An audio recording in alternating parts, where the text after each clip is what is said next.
નમસ્કાર દોસ્તો, શાંતિશ્રમ ન્યૂઝમાં વાવ-થરાદ જિલ્લામાં છેલ્લા 24 કલાક દરમિયાન ભારે વરસાદ નોંધાયો છે. ખાસ કરીને દિયોદર પંથકમાં 6 ઇંચ વરસાદ પડતા શહેરના નીચાણવાળા વિસ્તારોમાં અને અનેક સોસાયટીમાં પાણી ભરાઈ ગયા હતા, જેના કારણે જનજીવન પ્રભાવિત થયું હતું.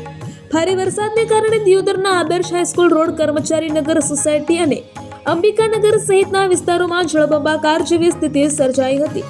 વહેલી સવારે દિયોદર રેલવે સ્ટેશન રોડ ઉપર પાણી ભરાઈ જવા પામેલ, જેના કારણે મુખ્ય માર્ગો પર વાહન વ્યવહાર અટવાયેલ છે. તેમજ જૂના બસ સ્ટેન્ડ વિસ્તારમાં કાયમની પાણીની ભરાવાની સમસ્યા યથાવત રહેવા પામેલ છે.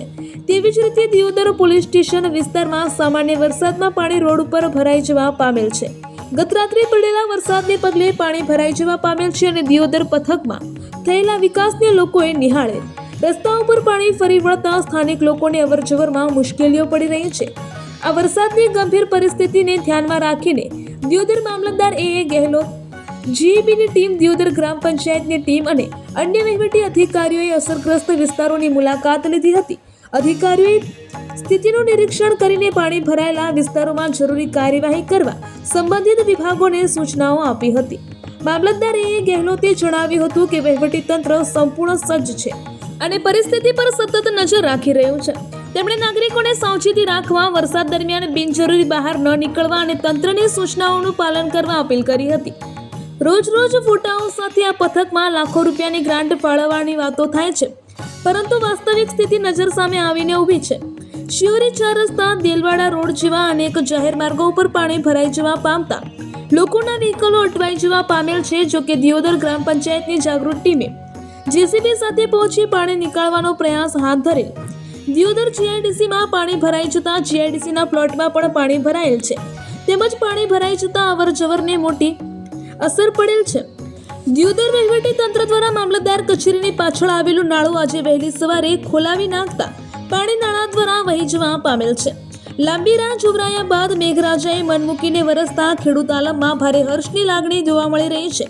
ગરમીથી છુટકારા સાથે ચોમાસું ખેતી માટે ખૂબ જ આશીર્વાદ સમાન આ વરસાદ બની રહેવાની સંભાવના વ્યક્ત કરાઈ છે. દિયોદર ગ્રામ પંચાયત દ્વારા જે સ્મશાન ભૂમિ માટે કોર્ટ જે એક નાળું બંધ હતું તે નાળું સફળતાપૂર્વક ખોલાવી પાણી ચાલુ કરેલ છે, જેથી પાણીનો સત્વરે નિકાલ થવાની સંભાવના દેખાય છે. આ દિયોદર લક્ષ્મીપુરાને ફરા વિસ્તારની અંદર રાતની વાતનો અતિ ભારે વરસાદ પડી રહ્યો છે અને પરા વિસ્તાર નીચાણવાળો વિસ્તાર છે. આ વિસ્તારની અંદર લગભગ 300 થી 400 ઘર આવેલા છે અને પાણીનો જો નિકાલ નહીં થાય તો એ 300-400 ઘર પાણીમાં ગરકાવ હશે. એટલે તંત્રને 2 હાથ જોડીને હું નમ્ર વિનંતી કરું છું કે મહેરબાની કરી અને આ પાણીનો કોઈક નિકાલ કરે. અત્યારે જે હાઈવે પરના નાળા નાખેલા છે એ બધા બ્લોક થઈ ગયા છે.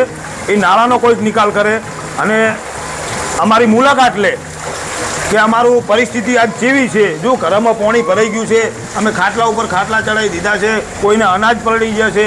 એટલે મહેરબાની કરીને તંત્રને 2 હાથ જોડીને હું નમ્ર વિનંતી કરું છું કે તમે પરા વિસ્તારની અંદર આવો અને આનો કંઈક નિકાલ થાય, એવો કંઈક રસ્તો કાઢો. એટલે અમે સુખ શાંતિ અમે રહી શકીએ. તાલુકામાં છેલ્લા 24 કલાકમાં એટલે ગઈકાલે સવારે 6 થી આજે સવારે 6 વાગ્યા સુધીમાં 67 mm વરસાદ નોંધાયેલ છે. તેમજ આજે સવારે 6 વાગ્યાથી સવારે 10 વાગ્યા સુધી એટલે છેલ્લા 4 કલાકની અંદર 153 mm વરસાદ નોંધાયેલ છે. મળતી પ્રાથમિક માહિતી મુજબ તેમજ કંટ્રોલ રૂમ ઉપર કોઈ પણ નુકસાન દિયોદર તાલુકામાં કોઈ પણ ગામમાં કોઈ નુકસાન હોવાની માહિતી મળેલ નથી, તેમજ એવો કોઈ બનાવ નોંધવા પામેલ નથી.